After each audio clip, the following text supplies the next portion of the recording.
Well, hi, everyone. Welcome to the segment where we're featuring what we think are some of the best healthcare venture investors globally. I'm super excited to meet with Amit Aysola. He is the managing director of Wanxiang Healthcare Investments. Amit, thank you so much for taking the time to do this. I really appreciate it. Yeah, thanks for having me. To give some perspective of why we're having this interview for the audience, we think you're one of the top healthcare investors globally. You have a very impressive portfolio. Congrats on the Livongo exit recently. On top of that, you have a really unique structure and outlook on healthcare, where it seems a little bit more broad. You have a lot of flexibility, but you have a lot of firepower behind you. And it seems as though you're lean and mean. You have an impressive portfolio with a few resources. So it's really exciting to be talking with you today. Maybe to start off, you can give us, the audience, a little bit context as, who is Wanxiang Healthcare Investments, and, what is it, maybe as a CVC, who is your corporate arm, and maybe give some details about that as well.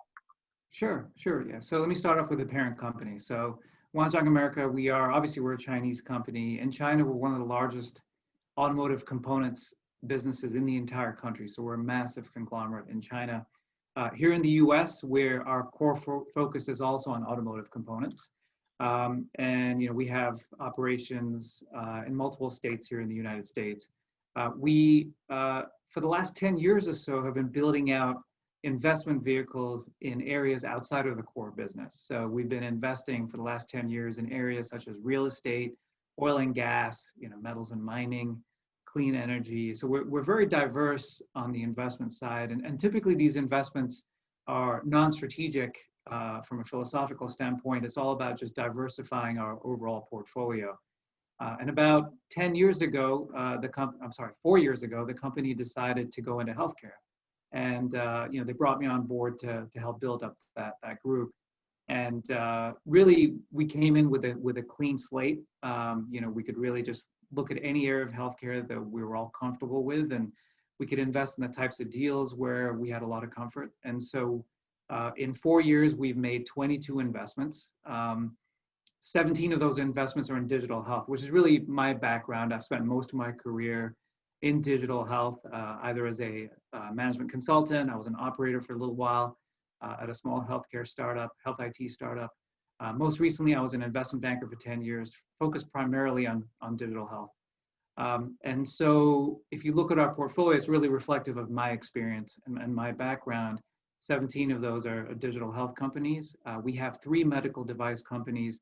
And we also have 2 companies that are a little bit adjacent to healthcare or traditional healthcare venture investing, which are more in the environmental space, which we believe actually plays a very big role. Both of these companies, we believe, are going to play a very strong role in improving health outcomes, but at much more of a macro level as opposed to a micro level, which most of our healthcare companies do. Yeah, no, I think it's your portfolio, the impressive portfolio that you've built, I think, is truly a reflection of the knowledge that you have in your previous career and your focus. So it's really, really fantastic. I want to jump in specifically about the last thing you just mentioned, which was, and maybe it's a more broader question about your investment thesis. We talked a little bit earlier, you mentioned that you have a more holistic approach towards digital health. And that might extend outside of healthcare, in this case, environments that you talked about. Just curious if you give us an understanding of your healthcare investment thesis, or just your investment thesis overall, and why did you go that direction? Sure. Since we are a non-strategic investor, we're not even a traditional institutional VC where we have a set thesis that we raise money off of. We've actually adjusted our thesis just a little bit every single year, which I believe can be an advantage as you continue to invest in the marketplace. I mean, sometimes you have certain areas in healthcare that you really like, that you can really focus in on. But sometimes, the market can take you into new areas. And so, our thesis is really, it comes down to 2 themes. Number one, the decentralization of the delivery of healthcare, where historically healthcare has always been delivered, in the 4 walls of a hospital or in a doctor's office. As we've seen over the last 10 years, technology has enabled the diagnosis, the management, the monitoring, and the overall tracking of patients outside of the four walls of the hospital or the doctor's office. So decentralization of care delivery is one of our key themes. The other one is taking much more of a global, holistic view as to what drives health outcomes. And so we touched upon that already here. Two of our recent investments are more in the environmental space. And I can get into those two companies a little bit later on as we continue this conversation. But for us, we think that obviously social determinants of health is very much top of mind for everyone in healthcare, where if you know where someone lives, if you know their zip code, there's a strong predictor there between zip code and healthcare outcomes, which in many cases is very unfortunate because a lot of people who live in underserved areas, lower socioeconomic areas tend to have the worst healthcare outcomes. And obviously that's something that everybody already knows. So we decided to focus in on and expand our thesis to include environmental determinants of health, which is actually a subset of social determinants of health. And so we are looking at really broadening our thesis, not just to focus on treating patients once they get sick, but we're also looking at technologies that address patients prior to them being sick. And so, can we invest in technologies that improve the quality of air and the quality of water, not to mention all the other services and variables that you can impact from a social determinants of health standpoint. Really interesting. Well, I think your approach is very unique in a sense that most healthcare venture investors from our perspective are very much focused on how to manage specific health issue. And that it typically ends up being when after patients get sick. And you taking that, not only that, but taking one step further and looking even in the future before, patients are getting sick, before what are the factors that relay into their just overall, health. And I think that is really unique. Now, with that, healthcare itself is huge, vast. There's a lot, just healthcare software alone, there's a lot of companies. And now you're also dipping into environmental factors or other, products that might be right outside the healthcare window. How do you filter this down? How do you break this apart? Do you build an investment thesis, or do you go after companies by disease or by tool? Like, what is your method of breaking this down? Yeah, we really don't. Since we don't lead rounds, we don't necessarily have to go hunt for new deals, and we don't take on the burden of finding companies that nobody's ever found before, and then to actually underwrite a thesis or underwrite the opportunity and then to lead the round ourselves. We're a very lean team. I'm basically the sole person who works on this on a day-to-day basis. I do get support from time to time from some of the team around me, but effectively we're a team of one. And because of that, we end up playing more of the role of being part of the group that fills out the rest of the syndicate, which allows me to kind of streamline, the overall process of me sourcing new deals. I don't look within a certain disease state or condition, because I feel like you're kind of limiting yourself if you do that. I understand why a lot of groups would do that, but we're playing a slightly different game than everybody else. I mean, for us, it's all about taking a look at the approach that the company takes when going into the marketplace. Like, are they tackling an immediate need? Are they addressing a problem that needed to be solved yesterday, right? Do they offer up an immediate ROI in such a way that they can actually start getting some decent market traction or already have a good amount of market traction? Another key element that we really spend a lot of time looking at is, what is the workflow of the solution? Does it align well with the existing healthcare workflow? We're not believers of technologies reshaping workflow, whether it's on the provider side or the payer side or the employer side. We think reshaping human behavior is incredibly difficult. I know we're all trying to do it, especially with these care management and patient engagement solutions. But in terms of getting the solutions up and running and having people use it, we're not looking to reinvent the wheel. And so does it align well with the existing workflow that takes place in healthcare today? And then the other key element that we look at is just the general scalability of the platform. And we will while we'll invest in tech-enabled services companies, and in fact, we've even invested in a material science company, it's a packaging company.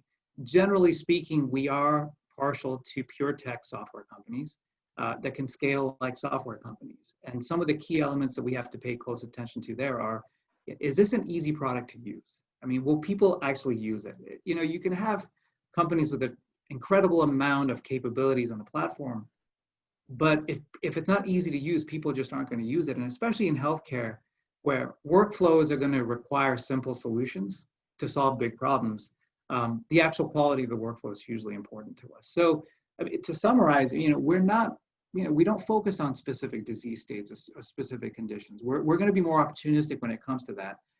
We're going to just look for solutions that do a great job of solving problems and doing so in a way that's easy to use. And that's kind of, we focus more on that. And of course, you know, we do care a lot about the scalability and the viability of the company as it goes into the marketplace. Interesting. And you kind of, I want to follow up with that. You probably already answered this question, but I wanted to highlight this because this is kind of a trend or a topic when talking with a lot of other healthcare venture investors, is this idea of investing in products that are practical for the healthcare ecosystem versus, you know, moonshots. And as a late stage investor, you kind of already talked about, is it a product that not only has immediate ROI for the end user, does it fit within a workflow? But I'm just curious, when you look at healthcare opportunities, are you looking, it seems as though you're gravitating to practical. Is that true? Well, you know, we actually, we're very pragmatic. Yes, I would say we might be a little bit more on the pragmatic side than a lot of healthcare VCs out there that are kind of going after the moonshot ideas. And, you know, a big reason that we do that is because I need to align the risk profile of our healthcare investments with the risk profile of the parent company. And you know, everyone else here, they have a manufacturing mindset, right? Where it's, you know, the product is predictable, the revenue is predictable. And so I kind of have to adopt some of that just to be able to establish buy-in for the investments that I present to my team. So I would say, you know, we do look for companies in the early stage of investing. I mean, in fact, this year, one of the big surprises is that we've actually pivoted over and we've invested more in C+ round companies than any other stage, which I didn't think we would do prior to COVID. You know, this is the year I thought, all right, let's invest in more Series B, Series C, Series D companies, because those are companies that have a legitimate amount of revenue. And it's just going to be easier for my team to digest because there's already a lot of market validation that's taken place. But what I found is that the best deals right now and the best opportunities are kind of in that C+ and A round. And companies with more than 10 million in ARR are extremely overvalued, or in some cases overvalued. But those are frothy valuations because you have a lot of investors that are just going after the safer bets, and the safer bets are the ones that are 10 million in ARR plus. And that's driving the valuations of those types of investments and opportunities. For us, we're happier than just to go down to the C+ round and to invest in companies that are a little bit earlier and of course a little bit more risky, but where we think there's a tremendous amount of value as an investor. I hope that answers your question. Yeah, it definitely does. And I think it's interesting that you made that transition and looking a little bit earlier, but it does make sense as well. If you don't mind me just jumping in here, you know, historically, I would say in 2019, if we would have had the same conversation, I would have said, yeah, we'll come in at the earliest in the Series A round. We'd like companies that are post-pilot, because as we know, the conversion from pilot to enterprise in healthcare is long, it's onerous, it's arduous, it's a long sales cycle just to even get the pilot. And then once you get the pilot, converting that to an enterprise contract is not a sure thing. And so one way we could de-risk was to find software, and I'm focusing on software companies, not pre-FDA device companies. But for software companies, we really wanted companies that had meaningful revenue, and not like a huge number, but at least $500,000 in ARR, where you had conversion from pilot type agreements to at least 1 to 2 enterprise type contracts with good sized customers where we could say, okay, so larger sophisticated organizations have actually used this product. They like the product, they're willing to now pay for an enterprise contract. And that's how we really de-risk things. This year, what we're finding is we're actually seeing more of those companies now raising C+ rounds as opposed to raising Series A rounds. And we think it's probably because there's been a shift where a lot of the other VCs are moving probably more downstream to more Series B, Series C deals. And perhaps a few of us are moving more upstream to C+ deals because we're seeing a lot of value there. I'm not 100% sure if this is true or not, but based on a few conversations I've had with a few other investors, that dichotomy may be forming here where there's a split where there are groups that are willing to pay the higher valuations for more of a sure thing, and then there are groups that are willing to take more of a risk. But what I find is that the C+ rounds this year have the profile of Series A companies from previous years. And so it's kind of a nice opportunity for groups like us that are willing to maybe come in just a little bit earlier. Well, I think, having that ability to identify those opportunities that are just right in that sweet spot of risk profile, but early enough, is a tribute to your background and your experience investing in a lot of within the digital health space for decades. So it's impressive that you're starting to make that shift, and you know how to make that shift and know how to identify those opportunities. Well, I hope it works out. You never know, right? I mean, at the end of the day, it's still, the early stage venture, whether you come in at the seed round or the A or the B, it's still fairly speculative, right? Because there's so much execution risk that's still in front of us. The best thing we can establish at this stage for a lot of our companies is just, proof of concept, right? That this thing actually works. Hey, and some people might pay for it, but we just don't know how many potential customers would pay for it, and we just don't know how widely it'll get adopted. But yeah, it's been an interesting pivot that we've made this year, and hopefully it works out. Interesting. Well, with this, I mean, you gave us an overview of your investment thesis, and you talked a little bit more about how you're starting to gravitate towards C+. And you may have already answered my next question, but I'm just curious: do you see something most people don't in the healthcare industry? And is that driving your investment thesis? I wouldn't say necessarily so. I think sometimes pragmatism can be unique. Sometimes, I mean, we definitely don't have the mindset that we're looking at healthcare very differently than everyone else, and we have the secret sauce. By no means do we think that. I think the one thing we are focused in on is there are so many really highly hyped solutions and shiny objects out there in venture in general, right? Not just healthcare venture, but all venture of, across all industries. There are a ton of shiny objects out there. The question is, do these companies truly add value to the market and to their customer base? In the case of healthcare, we see certain types of technologies that are getting a lot of attention, but we feel like while they're hugely important, we don't know how these companies differentiate against each other, against their peers, number one. Number two, we don't know if there's a business model to justify an investment where sometimes the company can be ahead of the market where, to give one example, the reimbursement hasn't caught up with that solution, right?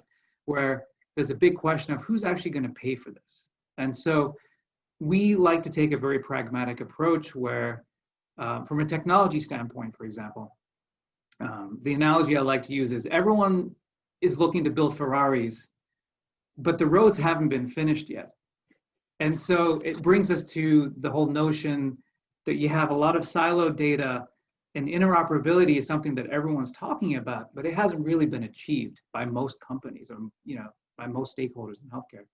And so for us, when I look at companies, of course I look at what they do, but I also care a lot about how they do it. So I'd say one area that we might focus on, perhaps more than maybe some other groups, is what does your back-end interoperability look like?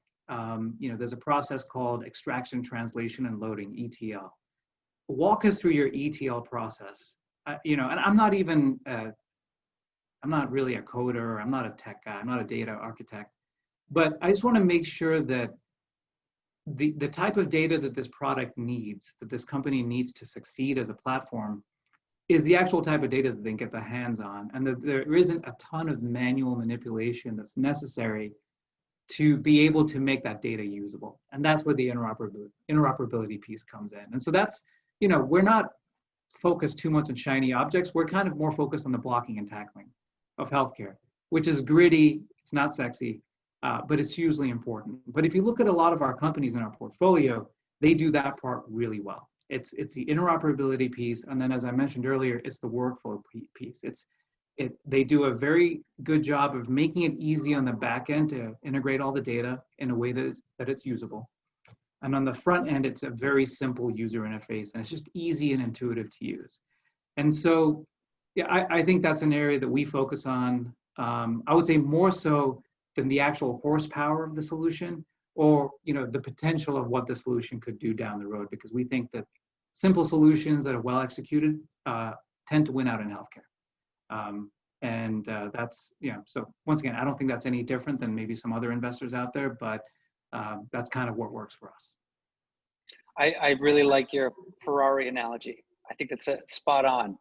It's true. Healthcare it seems as though one of those industries where you can't force a disruptive technology or a next generation tool that it can be just pushed into the marketplace. There's regulation, there's patient risk, there is, a lot of moving parts that seems like for providers, payers, or any healthcare stakeholder that it seems really difficult to make any adjustment, and making the right shift, whether it's incremental, can make a huge difference in workflows on a daily basis. But Right.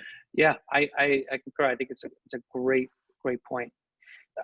Shifting gears, I want to focus on your investment portfolio. Before I jump into highlighting some of your portfolio companies, I'm just curious. You have a pretty, again, great portfolio, vast portfolio, hit a few healthcare categories. Do you think that by investing in any specific healthcare category can be limiting? If you invest in telemedicine, you can't touch telemedicine anymore. Does that make sense? Yes, and we believe in that. I mean, when we make investments in our companies, we choose that company because we think that they do something better than anyone else in their category. And so for that reason, it probably wouldn't make much sense for us to invest in 2 companies or 3 companies in the same space. Our strong preference is to pick the one that we really like. And of course, they also need to be raising at that time too, right? So there needs to be that convergence there. But we tend to not double down in any one category. I will say though that we also like investing in platform business versus point solutions. So companies with kind of a broad array of capabilities where you can kind of add new modules of capability down the road. We think that those are going to win out long term in healthcare, as opposed to best of breed point solutions. And the challenge with platform companies is that they all are going to start converging over time. In fact, it's already happening, right? So if you're a platform that's going after one disease state, pretty soon you're going to start adding other disease states to your platform. That's kind of the go-to pathway for a lot of these companies in order to expand their footprint and reach. And so it's inevitable that within your portfolio, you're going to have companies that start converging into each other. We try to avoid that, but there's only so much we can do to control that. So, but to go back to your question, yes, I mean, we do try to manage that process, and we try to pick one company in any category, in any given category. Interesting. And it makes sense. Well, I wanted to, with that and knowing that, I'd love to talk about some of your portfolio companies. We'd love to go through all of them, but I don't think we have enough time. But maybe you can, Right. maybe you could share with us, some of the most recent investments that you've made, and maybe something that revolves around your investment thesis that we were talking about earlier. Sure. Yeah. So as I mentioned to you, we've kind of expanded our definition of healthcare in the last 12 months. So I'll highlight a few of those that are outside the normal purview of health IT investing. And then I can also come back to a couple of health IT deals that we've done recently that we really like. So in the environmental analytics space, our first investment outside of traditional healthcare was a company called Aclima. which provides hyperlocal, block-by-block air quality data using mobile sensors, proprietary mobile sensors. For us, that was actually a really important investment because number one, it took us outside of traditional health IT investing and traditional healthcare investing. But it really kind of underscored for me the value and the importance of environmental determinants as it relates to health outcomes. And so if you look at the correlation between air quality and chronic illness, it's there. I mean, it's undeniable. And if you look at the air quality in any given large city and the type of population that lives in the neighborhoods with the poorest air quality, it tends to be our most vulnerable population. So it touches on a lot of themes that we've already addressed here, which is, you know, the underserved population tends to have worse health outcomes. It's because not only do they not have the proper access to healthcare, but they also happen to live in an environment that actually leads to worse health outcomes to begin with. And I think COVID has very much illustrated that. And so that's Aclima. That was the first one we did outside of the space. The second one, which is even more unique, is a company called Footprint. They're a material science company.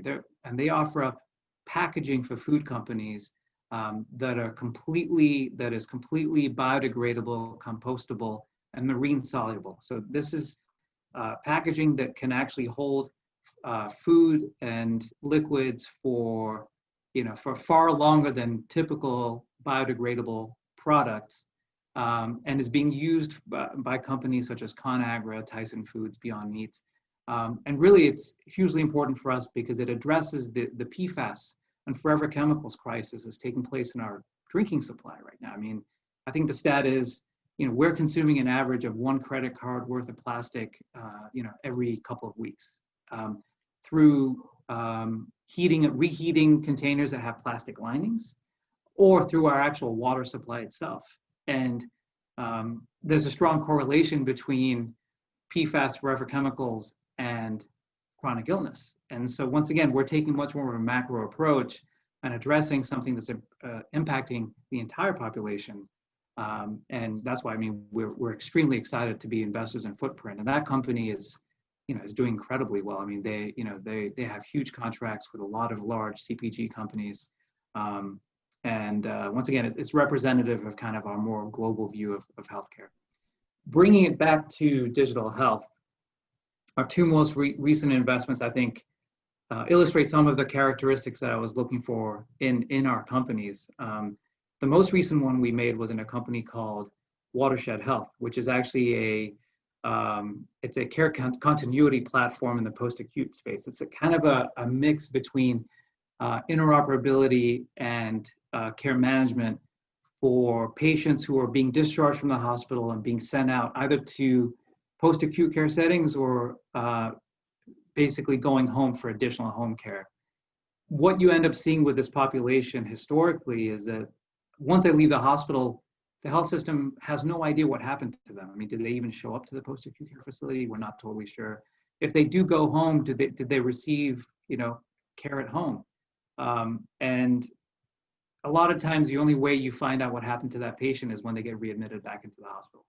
And if you look at the amount that payers are on the hook for as it relates to readmissions, I mean, they are, I think 30% of their overall budget is to handle readmissions, if I remember that statistic correctly. I mean, it's a massive amount of dollars that are wasted because we don't properly take care of patients once we discharge them from the hospital. So this company basically allows complete visibility into where the patients go. It allows the health system to track that patient once they leave the hospital, whether they go home or they go to a post-acute care setting. So it's a combination of interoperability and care management. And they've been very successful at lowering readmission rates with their clients. So that was the most recent one. Previously, we invested in a company called BeWell, which is a care navigation solution. And I mentioned to you before that we tend to like platform businesses as opposed to point solutions. The way I would describe BeWell is that it's an accumulation of probably 6 to 8 point solutions, and it integrates them all really, really well. And it's basically the digital front door between the payer and the member. It's a digital front door between the provider and their patient. It's a digital front door between the employer and the employee. It sells to multiple stakeholders, but it's a one-stop shop for the patient to manage their entire healthcare from the clinical side in terms of finding a physician, following up with that physician, and interacting with that physician, on a post-visit basis. It allows you to keep track of your deductibles, of your benefits. So it allows you to kind of manage the relationship between the payer and the patient and the member. And of course, it allows employers to basically offer a solution up to employees that can help them better manage their overall care. And so if you look at it on the front end, there are a lot of really interesting point solutions that are aggregated into this unified platform. But the real secret sauce of that company is on the back end. It's the interoperability. Once again, it's the stuff that people don't see, which is how do you aggregate all these siloed data sources in a way that's seamless on the back end, in a way that you can actually generate actionable guidance for that member or for that patient. And so once again, both of these are solutions that aren't necessarily the flashiest solutions out there, but they're hugely important. And the amount of horsepower it's required for them to actually do what they do in the back end is actually quite immense. It's a little misleading. And for that reason, we like both of these solutions, because once you get the interoperability piece correct on the back end, you can do a lot of things on the front end. I mean, you can basically take that solution in a number of different directions in a way that it could continue to be effective as it relates to improving health outcomes. Really interesting. Exciting. I mean, I think it gives a good recap of what we were talking about earlier with is your holistic focus on healthcare and looking at, for example, environmental factors. A credit card a week, that freaks me out. No one likes to hear that. No one likes to hear that statistic. Right. And then on the flip side, seeing how you're making huge platform plays with that have incredible interoperability, and at the same time, great companies, really, really impressive companies. I'm curious, and this is more about on the healthcare software side of things. How do what is the right tool to manage health issues? I mean, it seems as though by tool, it can be anything from telemedicine to, health management, or just a health application, to a device, to a service model directly from the provider side. And health issue can be anything. I mean, you said you lean more towards platform plays, but whether it's diabetes or any type of chronic condition. So what do you think is, I guess, how do you approach what is the right health management tool? Now, this is a lofty question. There's a lot of health verticals, but I'm just curious on getting your thoughts on this question. Yeah, I mean, I think the answer is there are a lot of different ways to go about doing it.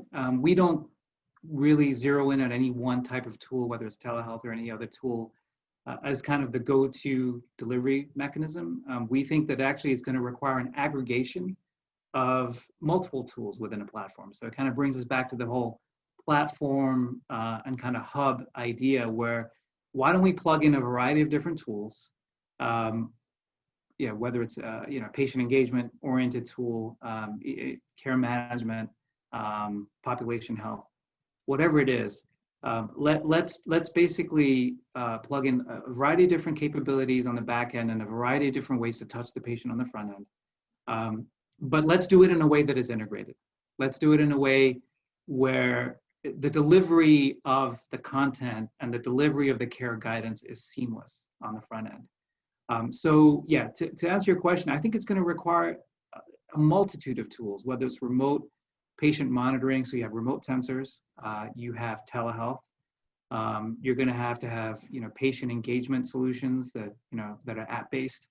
And then on the back end, obviously, you're going to need something that's provider facing that kind of integrates all of this as well, and kind of integrates the results of all of these tools on the front end that are patient facing. But we do believe in holistic platforms. We believe in platforms that can do kind of all of the above. Not to say that our entire portfolio looks like that, but if you look at most of our portfolio companies, you'll see the general theme is that these are all platform businesses, and they all have multiple tools within their toolkit that allow them to either touch the patient or touch the customer that they're serving. Interesting.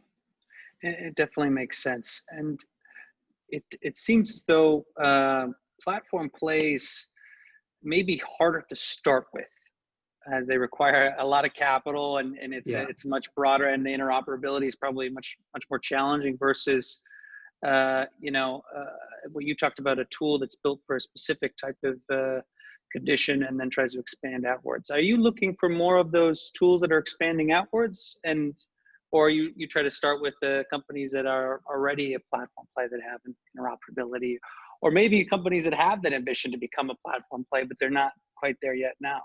Yeah, it's a great question. You raise a great point, which is no company is born a platform company. It's because it's kind of it's a bit of a catch-22, right? Investors say, well, we want you to not be a point solution. At least that's what I say. But at the same time, we all say, well, you can't boil the ocean, right? You can't do too many things at once.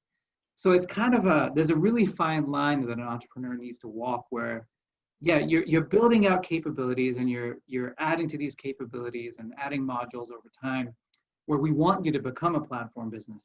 But at the same time, we know you can't be a platform business from day one. So, you have to try and come up with a solution that you can sell today that does enough of what people want, knowing that you're going to have the ability to build on that platform over time and build on your capabilities over time. So, yeah, it's a tough question to answer because you have to kind of make that determination on a case-by-case basis of, okay, what does this company really need to be today? How much of it, especially in the seed round, how much of it should kind of be more like a point solution and how much of it should be more like a platform solution? Because, investors, we're tough to please, right? Like some of us are going to say, well, yeah, you're too much of a point solution. And for that same company, somebody else might say, well, you're trying to do too much. It's all about kind of striking the right balance. I mean, and a lot of times what we rely on is customer validation, right?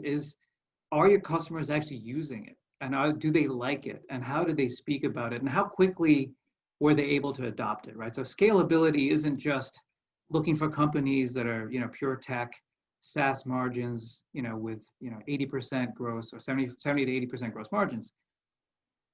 A lot of scalability revolves around how quickly could you implement the solution at the customer, on the provider side or on the payer side, and how quickly did they start using it?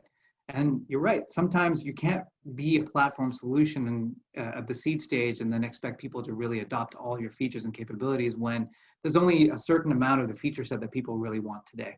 So you have to kind of strike the fine balance between being lean and nimble and at the same time kind of presenting yourself as a platform solution. It's not easy. It's not easy at all. Interesting. It definitely makes sense and how you kind of portrayed that, because it's a tough transition to make, and if you can make that jump into a platform play, it's pretty impressive, and I think that's a great filter and starting point for a lot of healthcare companies. Yeah, I mean, what you see sometimes, Kyle, is you'll see companies that are they've been in proof of concept mode for years and years and years. I go back to Watershed Health and BeWell. Both of those companies were in glorified proof of concept mode for years, building out the capabilities. They didn't have a massive customer base. Their customers oftentimes weren't huge dollars. But what they did during that time, maybe that 2 to 4 year period, was to really fine tune their product in such a way that it was presentable to the larger customers, right? So you get these smaller, maybe employer or provider contracts.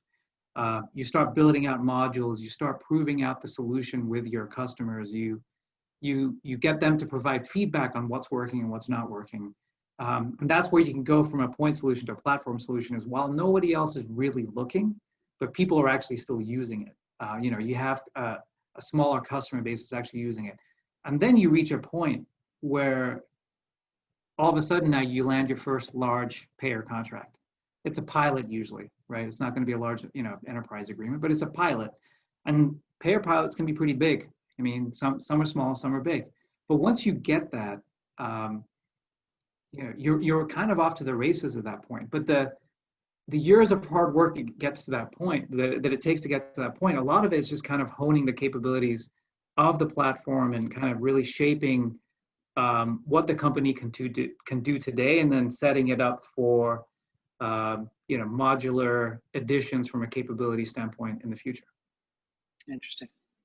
It makes sense. It definitely makes sense, and it's interesting insight.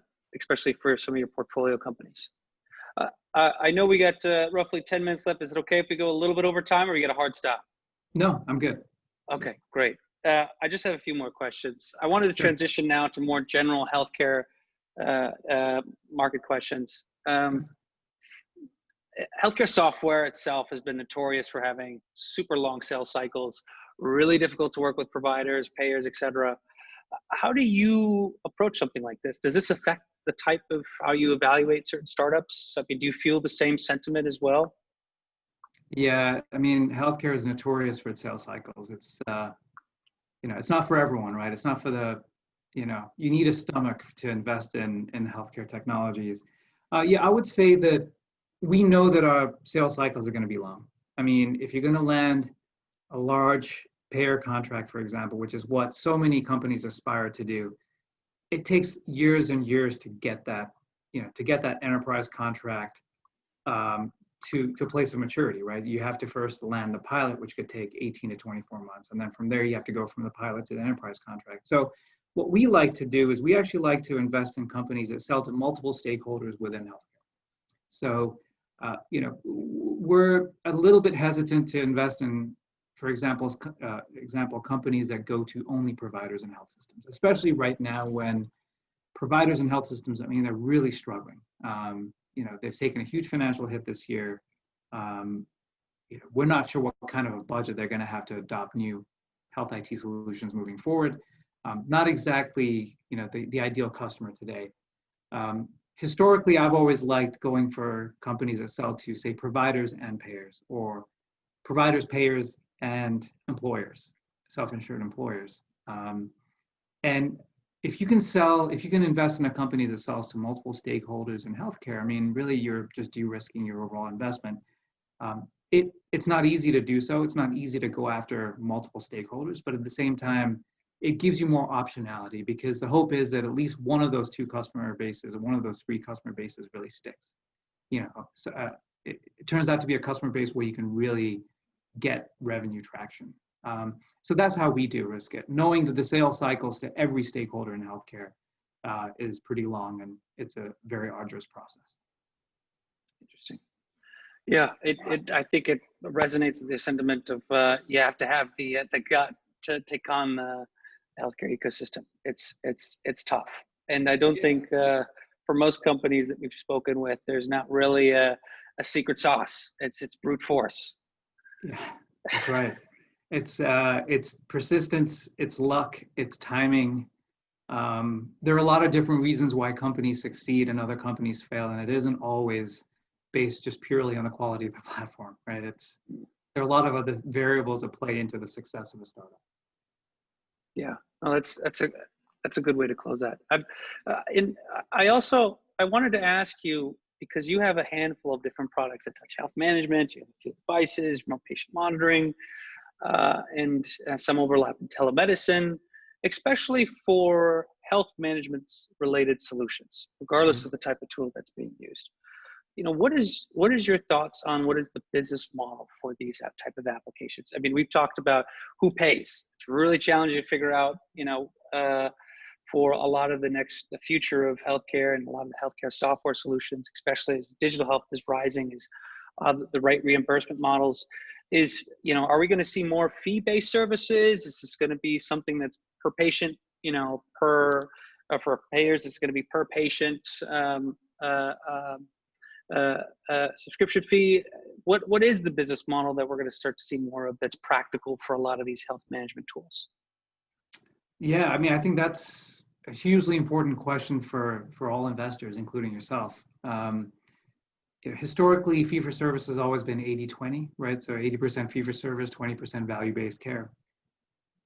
We think that, obviously value-based care was already supposed to be well above 20% by now. If you look at kind of some of the articles that came out, some of the CMS targets that came out maybe 10 years ago, they were supposed to be well north of 20%, but we know how slow change can be in healthcare, and it's completely understandable that it's not at 40 or 50% today.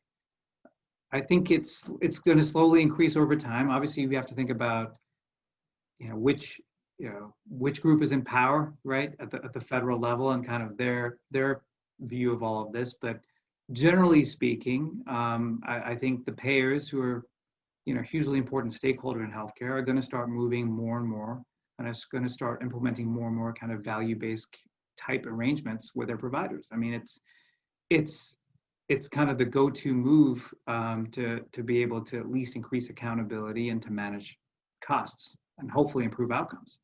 So as a healthcare investor, yeah, would I love to invest in more companies that are purely value-based or risk-based?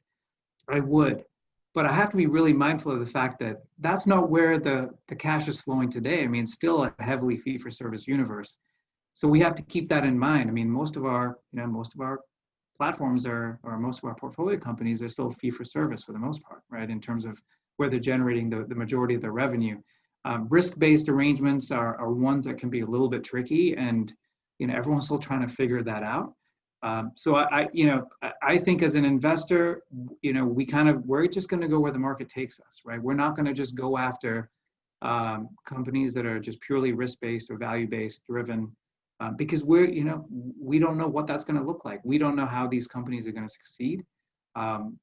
And I do believe that the market will continue to take us more to value-based care versus fee-for-service. And is it going to be 40% in 5 years? And I know that it's within certain CMS. CMS has some statistics I saw a while back where, I mean, certain subsets of their reimbursement is now being the value-based components 35%, 40%. I thought I saw that number 40% somewhere for certain bundles of care. I just don't know how quickly the market will be able to adopt value-based care, but I know that that's where we're headed because the payers are going to demand it. And the payers demand it, then it's going to happen, right? And how it's going to happen, how quickly it's going to happen is TBD, but I do believe that that's where we're headed. Interesting. It makes sense. And that's kind of goes back to the attributes of healthcare as a complicated system as a whole. It's hard to make huge disruptive changes, especially with, in this case, the actual business model of value-based care. It's hard you got to move a lot of healthcare stakeholders to make that decision, to move that direction. Right. And being able to have the flexibility to do so in the future is, I think, going to be an advantage. One of the questions that I wanted to ask you as well, the big elephant in the room, the pandemic itself. I mean, how do you think the pandemic has changed the outlook of healthcare, and what kind of shifts do you think is going to happen? Yeah, I think the COVID pandemic has been it served as a flashlight on healthcare. And what it's illuminated is not a good thing. I mean, it's highlighted the inefficiency of our system. It's highlighted the inequity in our healthcare system, where people without the means to either pay for health insurance or have access to healthcare are the ones who are being disproportionately affected by this pandemic. And so I think in many ways it's served as a catalyst. It's actually in many ways it's been a good thing for healthcare. Just of course we can't just ignore 200,000 lives being lost. We can ignore all the pain and suffering that's happened this year, but it's forced the industry to accelerate some of what we've already seen start in the last 5 years, which is look at the adoption of telehealth. I mean, it's gone up dramatically in 2020. More and more people are comfortable interacting with people via Zoom, including their own physician. So we think that the whole notion of the decentralization of healthcare as it relates to monitoring patients, communicating with patients, following up with patients, just general care delivery, COVID has accelerated it and will continue to accelerate it. It's going to be really important that CMS continues to show flexibility when it comes to, and even commercial payers show flexibility when it comes to the reimbursement of telehealth. I hope that that stays as it is, or some version of some form of what we see today, because as we're seeing, reimbursement is really what drives a lot of movement in healthcare. So if the reimbursement can align with decentralization, decentralization will continue to happen. So yeah, I mean, I think it's been a catalyst. It's been a stimulus for a lot of the trends that we've all been talking about for years and years, and it's accelerated those trends. And the nice thing is now we actually have the technology to do it, right? So telehealth is something that we've been talking about for a really long time, but telehealth tools now are ubiquitous, really easy to use, and everyone's comfortable using them. Sometimes it takes a moment like this for people to start shifting behavior and adopting new technologies and solutions that they otherwise wouldn't have done. So yeah, I mean, look, while it's been a really rough year and it's been an incredibly difficult year for a lot of people, I think we're seeing some good things happening in healthcare as a result of it. Yeah, definitely. I think that's the general sentiment. It's kind of been a silver lining of highlighting bottlenecks that existed before, and then being able to drive a lot of, especially the growth of a lot of new digital healthcare services. And so Right. it's unfortunate that we had to go through a pandemic to drive what is important for healthcare. Yeah. But we have to move what we have. Well, with that, Amit, this was fantastic. I really appreciate it. Before we close out, I really want to highlight, though, on the unique aspects of your fund, because you talked about it a little bit earlier. I just want the audience to be well aware of, what makes you so unique is the fact that you guys have a lot of flexibility. You're leaning me. You have a pretty big portfolio for a small team, but you have flexibility across touch a lot of different stages, a lot of different healthcare categories, even outside of healthcare. And on top of that, you have a unique fund structure that's not limited to a lot of things that you see with traditional funds or corporate venture funds. So maybe you want to highlight some of those aspects. Yeah, no, thank you for bringing that up. No, so we are very lean and flexible in terms of how we go about doing our deals. We can invest in everything from C+ rounds all the way to pre-IPO rounds. We write checks of anywhere from 100,000 to 3 million, I would say. Typical check size for a Series A deal is about $500,000 to $1 million. But we have a lot of flexibility both north and south of that. And we tweak our thesis. I mean, we're not going to completely redefine our thesis, but we tweak our thesis every year. And we sometimes take where the market takes us. We sometimes go where the market takes us. And that flexibility in thesis allows us to kind of look at solutions that we may not have thought about 6 months or a year ago. And I think that, I like having that flexibility. I mean, it's not always something that you have as an investor at a VC, and especially at a corporate venture group where there needs to be a strong strategic alignment. So yeah, we're quick, we're pretty nimble. We can make a decision from beginning to end within 4 weeks, and we're flexible in terms of the stage that we come in as well as the check size.